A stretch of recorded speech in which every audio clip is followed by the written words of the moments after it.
श्री स्वामी समर्थ. अधिक मास हा अत्यंत पवित्र आणि पुण्यदायी महिना मानला जातो.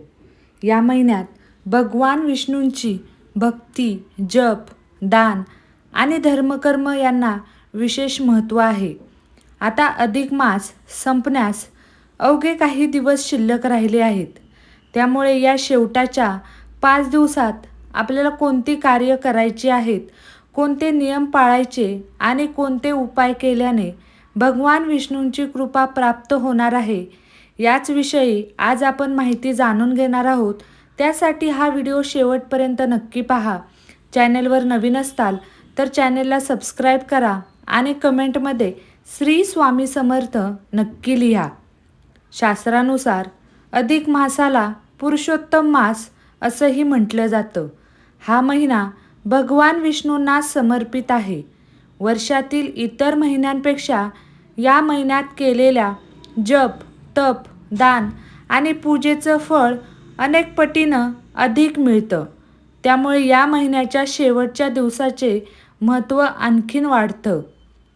अधिक मासाच्या शेवटच्या 5 दिवसात सकाळी लवकर उठून स्नान करा. स्नानानंतर स्वच्छ कपडे परिधान करून भगवान विष्णूंच्या फोटोसमोर किंवा तुळशी वृंदावनाजवळ दीप प्रज्वलित करा.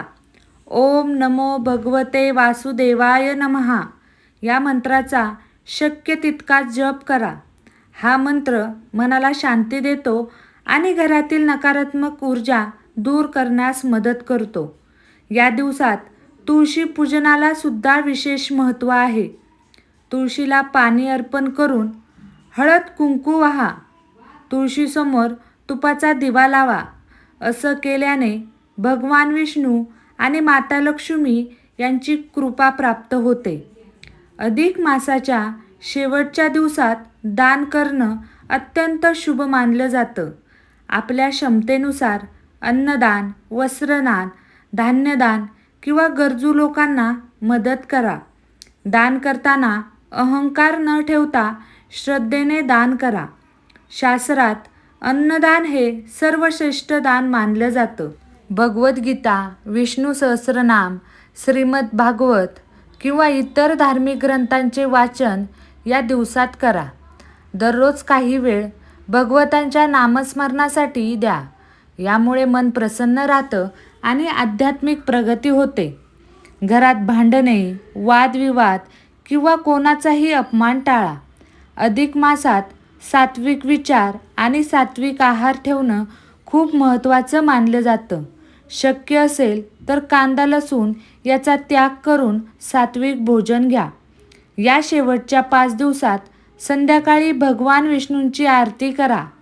जयदेव जयदेव जय श्री हरी किंवा विष्णू आरती भक्तिभावाने म्हणा. आरतीनंतर संपूर्ण कुटुंबाने एकत्र प्रार्थना केल्यास घरात सकारात्मक वातावरण निर्माण होतं. ज्यांना आर्थिक अडचणी आहेत त्यांनी भगवान विष्णूंना पिवळी फुले अर्पण करा. तसंच केळीचे फळ अर्पण करून प्रार्थना करा. श्रद्धेने केलेली उपासना जीवनातील अडथळे दूर करण्यास मदत करते. अधिक मासाच्या अखेरच्या दिवशी शक्य असल्यास मंदिरात जाऊन भगवान विष्णूंचं दर्शन घ्या. मंदिरात दीपदान करा आणि कुटुंबाच्या सुख-समृद्धीसाठी प्रार्थना करा. या दिवशी केलेली प्रार्थना विशेष फलदायी मानली जाते. स्वामी भक्त हो, अधिक मासातील हे शेवटचे 5 दिवस अत्यंत महत्त्वाचे आहेत.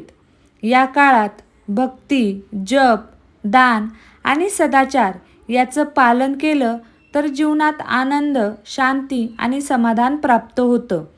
भगवान विष्णूंची कृपा सदैव आपल्या कुटुंबावर राहो हीच प्रार्थना करते.